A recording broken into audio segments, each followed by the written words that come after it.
Hello and welcome back to my YouTube channel the accidental lawyer. आज हम करने जा रहे हैं जो हमारे अरेस्ट के रिमेनिंग सेक्शन बचे थे, सेक्शन 43 टू सेक्शन 62।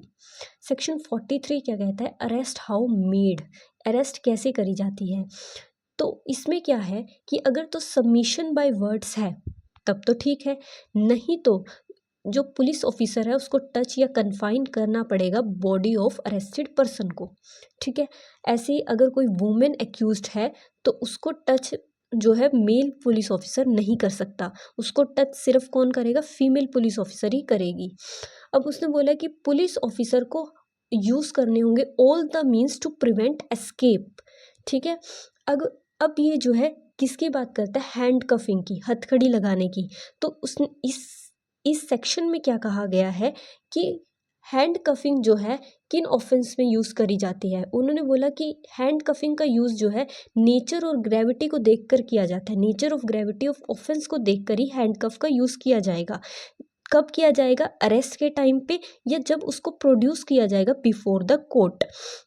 ठीक है, इसमें क्या है, कुछ एक ऑफेंस भी दिए हुए हैं जिन ऑफेंस में जो है हैंड कफिंग करी जा सकती है। जैसे कोई हैप्चुअल ऑफेंडर है उसको भी हथकड़ी पहनाई जा सकती है, प्रोक्लेम्ड ऑफेंडर है उसको भी करी जा सकती है, एस्केप्ड है, मान लो पहले भाग गया था वो जेल से, तो उसको भी जो है हथकड़ी पहनाई जाएगी। ऑर्गेनाइज्ड क्राइम में इन्वॉल्व था कोई व्यक्ति, यानी कि उस ऑफेंस में वो एक्यूज्ड है तो उसको भी हैंड कफिंग करी जाएगी। कोई टेररिस्ट एक्ट में इन्वॉल्व था या रेप के केस का एक्यूज है, एसिड अटैक किया है, या फिर करेंसी से रिलेटेड कोई ऑफेंस किया है, या फिर वो ह्यूमन ट्रैफिकिंग में जो है इन्वॉल्व था, तो इन सारे क्राइम्स के जो एक्यूज्ड हैं उन सब को जो है हैंडकफ किया जाएगा। ठीक है, अब क्या बोलता है अगला? सिर्फ दो ही स्थिति में जो है किसी पुलिस ऑफिसर जो है अक्यूज्ड पर्सन की डेथ कर सकता है। कौन सी दो स्थिति में? या तो उसने डेथ पनिशमेंट वाला ऑफेंस किया है या फिर लाइफ इम्प्रिजनमेंट वाला ऑफेंस किया है। अब किसी भी वुमेन एक्यूज्ड को आफ्टर सनसेट और बिफोर सनराइज अरेस्ट नहीं कर सकते, लेकिन अगर ऐसी कोई स्थिति है कि अरेस्ट करना ज़रूरी है तो वुमेन पुलिस ऑफिसर रिपोर्ट तैयार करके किसको फॉरवर्ड करेंगी? जुडिशियल मैजिस्ट्रेट फर्स्ट क्लास को, और उसके बाद जो है वो अरेस्ट कर सकती हैं वुमेन को आफ्टर सनसेट बिफोर सनराइज। इसके बाद अब है section number 44, search of a place entered by a person sought to be arrested. तो पुलिस ऑफिसर जिसको वारंट ऑफ अरेस्ट दिया गया है, अगर उसको लगता है कि जिस व्यक्ति को गिरफ्तार करना है उसने किसी प्लेस में एंटर किया है, तो उस प्लेस में जो रह रहा है या जिसके पास उसका चार्ज है, उस व्यक्ति की जिम्मेदारी है कि वो पुलिस ऑफिसर को क्या प्रोवाइड करे? फ्री इनग्रेंस प्रोवाइड करे। और अगर वो व्यक्ति पुलिस ऑफिसर को फ्री इनग्रेंस प्रोवाइड नहीं करता है, यानी कि उसको जो है प्लेस में एंटर करने नहीं देता है, तो फिर पुलिस ऑफिसर के पास अथॉरिटी है कि वो क्या कर सकता है? ब्रेक कर सकता है डोर को। ठीक है, अगर उस प्लेस में कोई ऐसी वुमेन रहती है जो कि कस्टम के अकॉर्डिंग जो है पब्लिक में अपीयर नहीं हो सकती, तो पुलिस ऑफिसर क्या करेगा? नोटिस देगा उस वुमेन को। ठीक है, और उसको रीजनेबल अपॉर्चुनिटी देगा कि वो जो है वहाँ से बाहर निकल जाए, और उसके बाद जो है वो डोर को, अगर मान लो स्थिति ऐसी हुई कि उसको जो है डोर तोड़ना पड़ गया, तो वो उसके निकलने के बाद जो है डोर को तोड़ सकता है। अब अगर कोई पुलिस ऑफिसर है वो लॉफुली एंटर किया है किसी प्लेस में, ठीक है, तो उसके पास ये पावर है कि वो जो है बाहर निकले उस प्लेस से बाय ब्रेकिंग डोर या विंडो। मतलब अगर स्थिति ऐसी हो जाए कि उसको और कोई रास्ता नहीं नज़र आ रहा है, तो अगर वो लॉफुली एंटर किया है प्लेस में, तो फिर वो बाहर निकलने के लिए भी कोई दरवाज़ा तोड़ या विंडो तोड़ सकता है। अब है सेक्शन 45, परस्यूट ऑफ ऑफेंडर, कि जो ऑफेंडर है उसका पीछा कहाँ तक कर सकते हैं। तो उसमें लिखा हुआ है eight any place in India, कि कहीं भी इंडिया के किसी भी कोने में जो है ऑफेंडर का पीछा कर सकते हैं। सेक्शन 46 क्या कहता है, नो अननेसेसरी रिस्ट्रेन, कि अगर किसी व्यक्ति को अरेस्ट कर लिया गया है तो उसको ज़्यादा रिस्ट्रेनमेंट में नहीं रखेंगे, सिर्फ इतनी ही रिस्ट्रेनमेंट में रखेंगे कि वो जो है कस्टडी से भाग ना जाए। ठीक है, इसके बाद आता है section 47, person arrested to be informed. क्या इन्फॉर्म करना है पर्सन अरेस्टेड को, कि एक तो ग्राउंड ऑफ अरेस्ट, कि किस ग्राउंड पे उसको अरेस्ट करा गया है, और अगर नॉन बेलेबल ऑफेंस में उसको अरेस्ट किया है तो उसको ये बताना कि उसका राइट है, राइट ऑफ बेल। ठीक है, इसके बाद आता है section 48, obligation of police officer, obligation of police officer making arrest.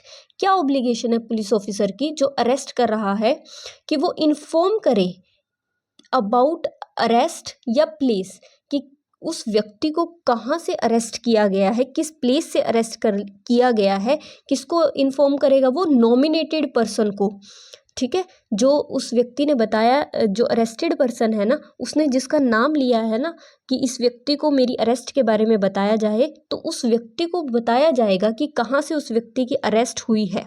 ठीक है, और पुलिस ऑफिसर की ड्यूटी है कि वो जो है इसको क्या करे, इसको जो है एंट्री, मतलब कि जब वो रजिस्टर में एंट्री करेगा ना, उसके अरेस्ट के बारे में नेम एड्रेस सब कुछ लिखेगा, तो अपने रजिस्टर में वो ये भी एंट्री करेगा कि उसने किसको इन्फॉर्म किया है अबाउट द अरेस्ट। ठीक है, इसके बाद क्या है कि मजिस्ट्रेट की भी ड्यूटी है कि वो इंश्योर करे कि पुलिस ऑफिसर ने इस सेक्शन 48 को फॉलो किया है या नहीं किया है। सेक्शन 49 किसकी बात करता है, सर्च ऑफ अरेस्टेड पर्सन, यानी कि जो व्यक्ति को गिरफ्तार तो कर लिया है, अब उसको क्या करना है, सर्च करना है। यानी कि पुलिस ऑफिसर जब अरेस्ट करेगा व्यक्ति को, उसके बाद उसको जो है सर्च करेगा, उससे के पास से जो सामान मिलेगा उसको सीज कर लेगा और उसकी रसीद बना के अरेस्टेड पर्सन को दे देगा। ठीक है, अगर किसी फीमेल को अरेस्ट किया है तो उसको सर्च कौन करेगी, फीमेल पुलिस ऑफिसर। ऐसे ही सेक्शन 50 किसकी बात करता है, power to seize offensive weapon, यानी कि अगर अरेस्टेड पर्सन के पास से कोई वेपन मिला है तो उसको क्या करेगा पुलिस ऑफिसर, सीज कर लेगा और उसको कोर्ट में सबमिट करवा देगा। इसके बाद 3 सेक्शन आएंगे, examination of accused by medical practitioner. तो सेक्शन 51 बात करता है एग्जामिनेशन करवाना एक्यूज्ड का on request of police officer.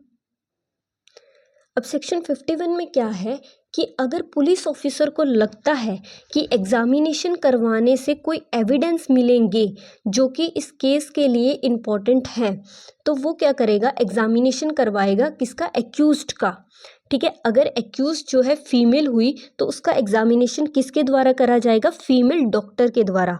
Medical practitioner क्या करेगा, रिपोर्ट तैयार करेगा और वो रिपोर्ट जो है सबमिट, मतलब देगा, रिपोर्ट जो है सबमिट कराएगा इन्वेस्टिगेशन ऑफिसर को। ठीक है, एग्जामिनेशन में क्या चीज़ आएगी, examination of blood, blood stains, semen, sputum, hair, finger nail clipping etcetera, ये सारी चीज़ें किस में आएंगी, एग्जामिनेशन में आएंगी। अब सेक्शन 52 किसकी बात करता है, रेप एक्यूज्ड की। तो जो भी रेप एक्यूज्ड को, मतलब जिस पुलिस ऑफिसर जब रेप एक्यूज्ड को अरेस्ट करेगा तो उसका जो है एग्जामिनेशन करवाया जाएगा गवर्नमेंट हॉस्पिटल में। ठीक है, अगर मान लो जो है गवर्नमेंट हॉस्पिटल डॉक्टर अवेलेबल नहीं है तो विद इन 16 किलोमीटर जो भी मेडिकल प्रैक्टिशनर अवेलेबल है, रजिस्टर्ड मेडिकल प्रैक्टिशनर, उसके द्वारा उसका एग्जामिनेशन होगा और ये रजिस्टर्ड मेडिकल प्रैक्टिशनर रिपोर्ट तैयार करके किसको सौंप देगा, आईओ को। ठीक है, इस रिपोर्ट में क्या क्या लिखा होगा, name and address of accused, उसकी एज, इंजरी, ठीक है, मटेरियल फॉर डीएनए प्रोफाइलिंग, ठीक है, और जो भी कंक्लूजन निकलेगा मेडिकल के बाद वो सारा कंक्लूजन, और इसके साथ साथ time of commencement and time of completion of examination, कि किस टाइम पे एग्जामिनेशन स्टार्ट हुआ और किस टाइम पे ख़त्म हुआ। अब सेक्शन 53 किसकी बात करता है, examination of accused by medical officer. ठीक है, पर्सन को, जो अरेस्टेड पर्सन है उसको जो है एग्जामिन करवाया जाएगा मेडिकल ऑफिसर के द्वारा।